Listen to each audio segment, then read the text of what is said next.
என் அன்பு பிள்ளையே, உனக்கான நன்மைகளை செய்து கொடுப்பதற்காகவே உன் தாயானவள் இன்று உன்னை தேடி வந்திருக்கின்றேன். என் குழந்தையே, என் வாக்கினை நீ தவிர்க்காமல் கேட்க வேண்டும். ஏனென்றால் இது உனக்கான வாக்கு. உன்னை நல்வழிப்படுத்துவதற்காகவே உன் தாயானவள் தினம்தோறும் உனக்கு இந்த வாக்கினை உன் கண்களில் படும்படி செய்து கொண்டிருக்கின்றேன். என் குழந்தையே, நீ எதை நினைத்தும் கவலைப்படாதே. ஏனென்றால் என் குழந்தைக்கு பொறுமை மிகவும் அவசியமான ஒன்றாக இருக்க வேண்டும். இன்று உனக்கு நான் சொல்ல வந்திருக்கின்ற செய்தி, நீ என் கோபத்திற்கு ஆளாக இருக்கின்றாய். நீ உன்னை திருத்திக் கொள்ளவில்லை என்றால் நான் உன் இல்லத்தை விட்டு வெளியேறப் போகின்றேன். என் குழந்தையே, நான் சொல்லும் பொழுது உனக்கு கஷ்டமாக இருக்கலாம். ஆனால் நீ செய்கின்ற தவறு உன் அம்மா என் மனதை மிகவும் வேதனைப்படுத்துகின்றது. அது என்னவென்று தெரிந்து கொள்ள வேண்டிய கட்டாயத்தில் இப்பொழுது நீ இருந்து கொண்டிருக்கின்றாய். என் குழந்தையே, உன் தாயானவளாகிய என்னை உன்னுடைய இல்லத்தில் வைத்து நீ வணங்குகின்றாய் அல்லவா? நீ என்னை வைத்து வணங்கினாலும் உன்னுடைய மனதிற்குள் எப்பொழுதுமே சிறிது அச்சத்தோடு இருக்கின்றாய். உன்னுடைய இந்த அச்சம்தான் உன் தாயானவளாகிய எனக்கு மன கஷ்டத்தை கொடுத்திருக்கின்றது. என் குழந்தையே, நான் எப்படி உன்னை என்னுடைய குழந்தையாக நினைத்து உன் இல்லத்தில் தங்கியிருக்கின்றேனோ, நீயும் அப்படித்தானே என்னை நினைத்திருக்க வேண்டும். என் குழந்தையே, என்னிடம் வேண்டுதல்களை சொல்கின்றாய். உன்னுடைய விருப்பங்களை எல்லாம் நிறைவேற்ற வேண்டும் என்று கேட்கின்றாய் அல்லவா? ஆனால் என்னை வணங்கும் பொழுது மட்டும் நீ பயம் கொள்கின்றாய். அதற்கு காரணம் என்ன என்றுதான் உன் தாயானவளுக்கு புரியவில்லை. உன் தாயானவள் உன்னோடு பேசுகின்றேன் அல்லவா? நான் உன்னுடைய மனதில் இருக்கின்ற எண்ணங்களை புரிந்து கொள்ள சொல்கின்றேன் அல்லவா? என் குழந்தையே, முன் வாழ்க்கையில் உனக்கு தேவையானதை எல்லாம் செய்து கொடுக்கின்றேன் அல்லவா? உன்னுடைய கஷ்டங்களுக்கு எல்லாம் உன்னோடு நிற்கின்றேன் அல்லவா? அப்படி இருக்கும் பொழுது நீ மற்ற தெய்வங்களை வணங்கும் பொழுது தானே என்னையும் வணங்க வேண்டும். அப்படியில்லாமல் என் பிள்ளையே, பயப்படுவதற்கு காரணம் என்ன? யார் வேண்டுமானாலும் என்ன வேண்டுமானாலும் சொல்லிவிட்டு போகட்டும். என் குழந்தையே, உன்னுடைய மனது என்னை பற்றி உன்னிடத்தில் என்ன சொல்கின்றது? இந்த தாயானவள் உன்னோடு அன்போடும் இருக்கின்றேன்னு இல்லையா? இந்த அம்மா உனக்கு ஏதேனும் கெடுதல்கள் செய்துவிட்டேனா என்பதனை எல்லாம் நீ யோசிக்க வேண்டும். என் குழந்தையே, நான் உன்னை பயமுறுத்தி இருக்கின்றேன் என்பதையெல்லாம் ஒரு நிமிடம் நீ யோசித்துப்பார். இந்த தாயானவள் எத்தனை கனிவோடு உன்னிடத்தில் நடந்து கொள்கின்றேன். நீ எந்த பூஜை செய்தாலும் என் பிள்ளை உனக்கு காட்சி கொடுத்து உன்னுடைய மனதை நான் அமைதிப்படுத்தி கொண்டிருக்கின்றேன் அல்லவா?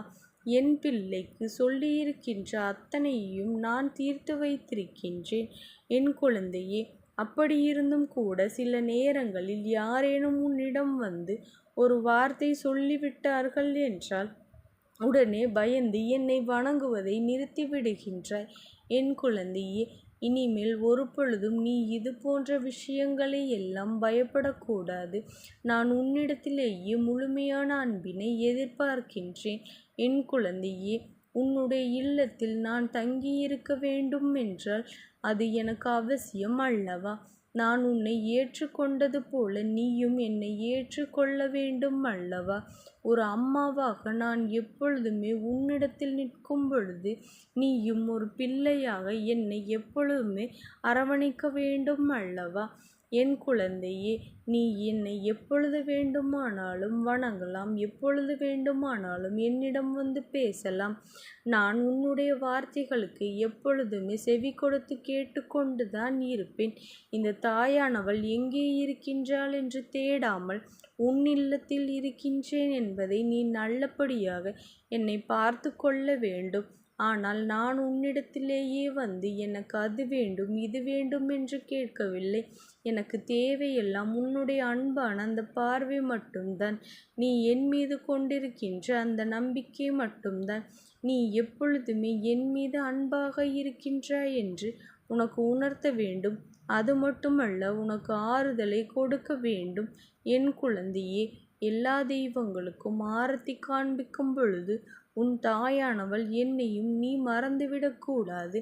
நீ எப்பொழுதுமே என்னை உன்னுடைய அன்பின் உருவமாக ஏற்றுக்கொள்ள வேண்டும். என் குழந்தையே, யாரோ சொன்னார்கள் என்னை இந்த நாளில் வணங்கக்கூடாது, அந்த நாளில் வணங்கக்கூடாது, என்னை பார்க்கக்கூடாது என்றெல்லாம் ஒரு பொழுதும் உன் மனதிற்குள் போட்டு நீ குழப்பிக் கொள்ளாதே. நான் உன்னிடம் தினமும் பேசிக் கொண்டிருக்கின்றேன். அப்பொழுதெல்லாம் நீ என்னை பார்க்கின்றாய் அல்லவா? என்னுடைய முகத்தை தினம்தோறும் கண்டுகொண்டுதானே இருக்கின்றாய். நீ உன்னுடைய செயலை செய்ய ஆரம்பிக்கின்றாய். அப்படி இருக்கும் பொழுது அதை நீ நினைத்து வருத்தப்படாதே. உன்னுடைய மனதிற்கும் உண்மையும் நேர்மையும் இருந்தால் மட்டுமே போதும். உனக்குள் என்னுடைய அன்பு என்றுமே முழுமையாக கிடைத்து கொண்டே இருக்கும். என் குழந்தையே, நான் நிச்சயமாக சிலருக்கு தண்டனை கொடுக்கத்தான் செய்வேன். ஏனென்றால் அவர்கள் தவறுகள் செய்திருப்பார்கள், தர்மத்தை மீறியிருப்பார்கள்.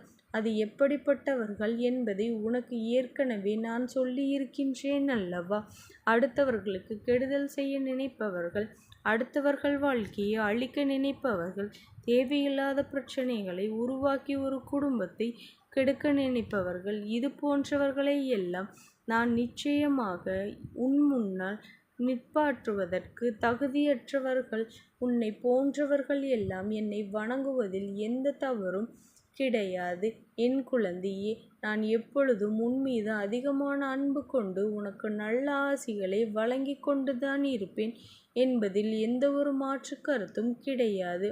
எப்பொழுதுமே என் மீது நம்பிக்கை வைத்து உண்மையான அன்பு வைத்து நம்மம்மா நமக்கு நல்ல வாழ்க்கையை கொடுப்பாள் என்று நம்புகின்றாயோ, அப்பொழுதுதான் நான் உனக்கு நன்மையை செய்வேன்.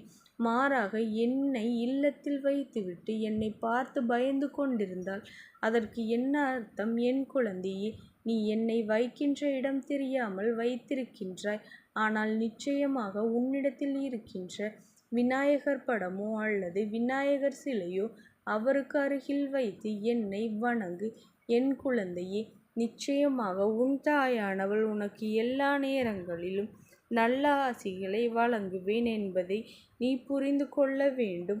எனக்கு கெட்ட நேரம் என்று எதுவுமே கிடையாது. நான் அனைத்தையும் கடந்தவன் என்பதை நீ புரிந்து கொள்ள வேண்டும். உனக்கு எப்பொழுது நல்ல நேரமாக இருக்க வேண்டும் என்பதை நினைப்பதை விடுத்து, கெட்ட நேரம் வந்தாலும் நம் தாயானவள் அதிலிருந்து நம்மை விடுவித்து விடுவாள் என்று நீ நினைக்க வேண்டும். என் குழந்தையே, முழுமையாக நம்ப வேண்டும். நீ எதை நினைத்தும் கவலை கொள்ளாதே. இந்த தாயானவளுடைய கோபம் இதுதான் என்பதை புரிந்து கொண்டாயா? உன் பக்கம் தவறு இருக்கின்றதா இல்லையா என்பதை தெரிந்து கொண்டாயா? நீ என்னை வணங்க வேண்டும், என்னிடத்திலிருந்து ஆசிகளை பெற வேண்டும் என்று நினைத்தால் மட்டும் போதாது. எனக்கு உறுதியான ஒரு இடத்தை கொடுக்க வேண்டும். என்னை பார்த்து நீ பயம் கொள்ளக்கூடாது. நீ வாழ்க்கையில் நல்ல விஷயங்களை தேடி பெற்றுக்கொள்ள வேண்டுமே தவிர ஒரு பொழுதும் என் குழந்தை எதை நினைத்தும் வருத்தப்பட்டு உன்னுடைய வாழ்க்கையை நீ தொலைத்து விடாதே. என் குழந்தையே, நீ எதை நினைத்தும் கவலைப்படாதே. இந்த தாயானவளினுடைய அன்பும் ஆசீர்வாதங்களும் உனக்கு என்றைக்கும் முழுமையாக கிடைத்து கொண்டே இருக்கும். ஓம் சக்தி போற்றி. ஓம் ஆதிபராசக்தி போற்றி போற்றி.